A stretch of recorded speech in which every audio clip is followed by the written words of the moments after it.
Welcome back to America Right Now. Over the last year, as inflation has soared, the supply chain crisis has often been blamed for rising prices. America is vulnerable today, perhaps like at no other time in our history, because we rely on other countries to produce our goods, from technology to pharmaceuticals. It's bad for jobs, the economy, and, as it turns out, perhaps also for the environment. So what can be done about it? John Walker is a supply chain and technology expert and the CEO and chairman of Holo Sail Technologies.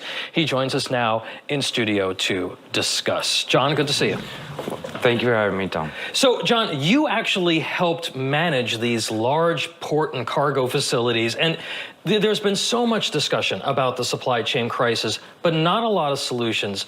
Let's start off first by talking about why we're so vulnerable and why consumers are so vulnerable right now. Tom, that's an excellent question. The very first answer is 70% of all of global trade, even in the United States, if you buy a loaf of bread, if that wheat was made in the was grown in the United States, somehow it needed a part in a machine that was shipped overseas in a container. 70% of that is being brought over by ships.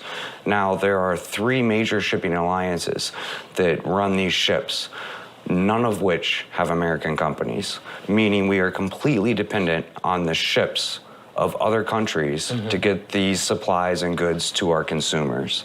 Right now, out of those 3 major supply alliances, they've recorded record profits during the pandemic and during this soaring inflation that you just spoke of. So a lot of people may not appreciate that. The fact that we've not only outsourced the manufacturing and the jobs along with it, but the shipping alliances are not owned by Americans or American companies, and they're profiting off of the supply chain crisis. Absolutely. They've actually made record profits. Some of them have even ran ads bragging about how much money they've made over the last quarters.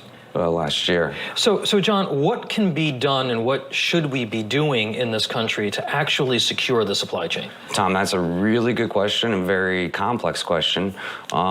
I believe the most important part is, instead of looking from the top down, we need to start looking from the bottom up. We have all these ideas to share data. What we need is an ecosystem where all the stakeholders can actually share the proper data and not jeopardize the data that they need to survive as a company. Furthermore, we need more onshoring of the actual resources and jobs. The United States, I've said this before, we have the technology, we have the resources, we have the people, we have the greatest workforce in the world. Right. Many people in the military will say it's not the warrior, it's not the equipment that wins the battle, it's the warrior that wins the battle with the right equipment.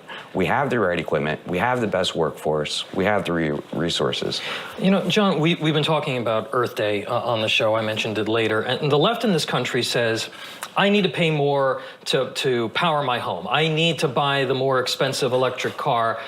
But they don't talk about emissions from smartphones, AI, and globalization. The stuff that you're talking about, the fact that we have offshored all of this, that is damaging potentially to the environment as well, right? Absolutely. I would say there's no way to quantify whether it's worse, but it's definitely a wash. For example, the 4th largest cloud provider in 2020 reported over 60 million metric tons of carbon just to provide cloud services. Wow. The other, because of certain laws, they don't have to report it, so it's hard to quantify. Right. But if that's the 4th, and there's dozens, you can imagine all the cars in the United States only produce 750 million, roughly, metric tons. Right. So the math kind of does itself. So when you have your iPhone produced in 7 different countries, shipped all over the world, shipped to China, then shipped here, I mean, that has a footprint, a carbon footprint that really nobody's talking about. Absolutely. The container shipping industry alone puts out 1 billion metric tons annually of carbon. And then also you have automation on these piers. And now this automation is using AI. It's using cloud-based technology. So they say, oh, we have an automated carbon-free terminal. Right. All they really did was get rid of jobs and move the carbon to somewhere else. It's just a shell game.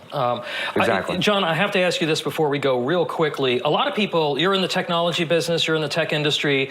A lot of people didn't hear about this, but Zoom, a couple of weeks ago, settled a lawsuit over privacy concerns for over $85 million.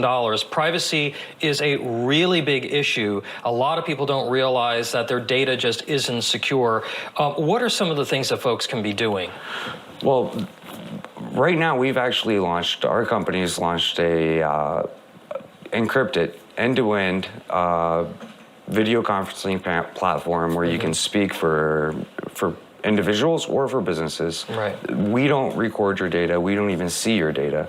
The reason being, the reason we launched this is the idea that while my children were being remote learned during the COVID lockdown, companies were spying on me and my own household, which violates basically every American's right to privacy, so every American's right to the First Amendment free speech. So people really need to start looking at platforms where they can keep their data, where it's their own, and it's not going to be used by some other company the way that we've seen it so far. Just real quick because I have to go. Right, exactly. Right now, most of your data is being used as a commodity. They're using your personal data to make more money. All right. John Walker, thank you so much. CEO of Holo Sail Technologies. Appreciate you being here. And we will be right back. This is America Right Now.